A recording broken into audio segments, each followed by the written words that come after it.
In this video, I'm going to share why I'm ditching social media as a street photographer in 2022. Yo, what's up? My name is Matt, and on this channel, we talk about street photography. It's Christmas Eve, and I'm at home taking a struggling to pick 10 photos to post on Instagram.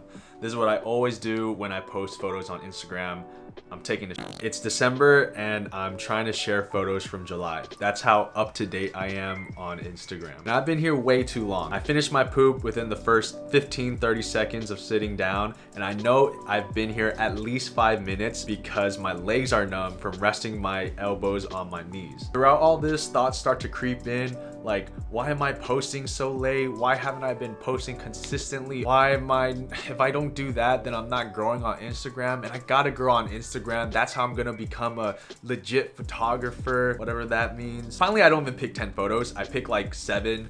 I stay on there longer, typing up my caption, hashtag Minolta Gang, hashtag Fujifilm X100V, and then I blast off my post, and then I get up. Well, I first wipe my ass, and then I get up and then stumble over to the sink to wash my hands. Needless to say, my body mirrored what I felt like on the inside, stumbling, numb, and just not good at all. While I'm hunched over the sink washing my hands, I start to think like, wow, that was just Instagram. I'm not even on Twitter. What about my YouTube channel? What the hell am I doing with this? And all these other platforms and whatnot. But speaking of YouTube, that same week I made a video about Vivian Maier. And if you don't know, Vivian Maier was the street photographer who became famous after she died. She was a full-time nanny who shot photos in her free time, and she was prolific. She shot over 100,000 images in her lifetime, but she never shared a single photo. All her work was only discovered after she had passed. Yet they're still amazing, and she's now considered one of the best street photographers of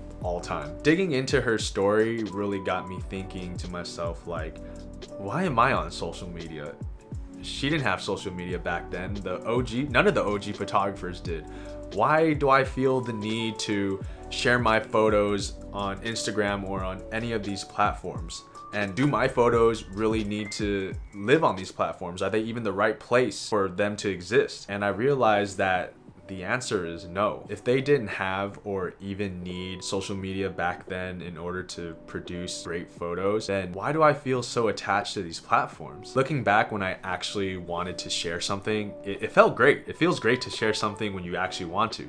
But a lot of the times I didn't want to share, or I felt like I wasn't ready to share some of my photos, but I did so anyway, and it really felt forced. Even if I know deep down inside that having a huge follower count or a gazillion likes doesn't make me a great street photographer, I still find myself caught up in that trap. I'm low-key a clout chaser, and I'm not even a good one at that. When I sat back down on my toilet on New Year's Day, I decided that one of my resolutions was going to be getting off social media, specifically trying to throw away the thought that I need to become successful on these platforms like Instagram or TikTok or whatever in order to become a better photographer, even a legit one, whatever the hell that means. I sent off my last post, wiped my ass, got up and washed my hands.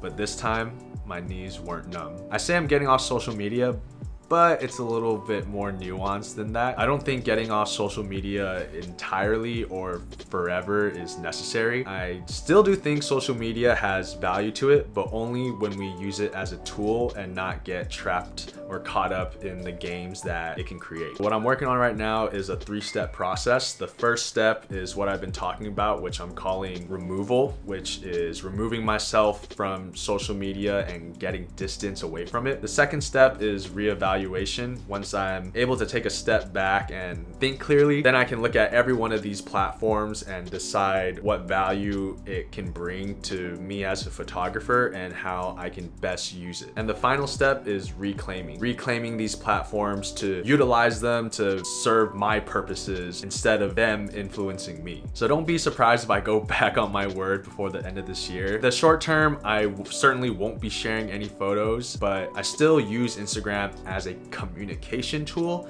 so feel free to DM me if you want to chat about photography. If you vibe with this story, if you vibe with this idea at all, then I recommend checking out my other street photography resolution this year, which is to only shoot in black and white. I think you'll enjoy it. Otherwise, peace.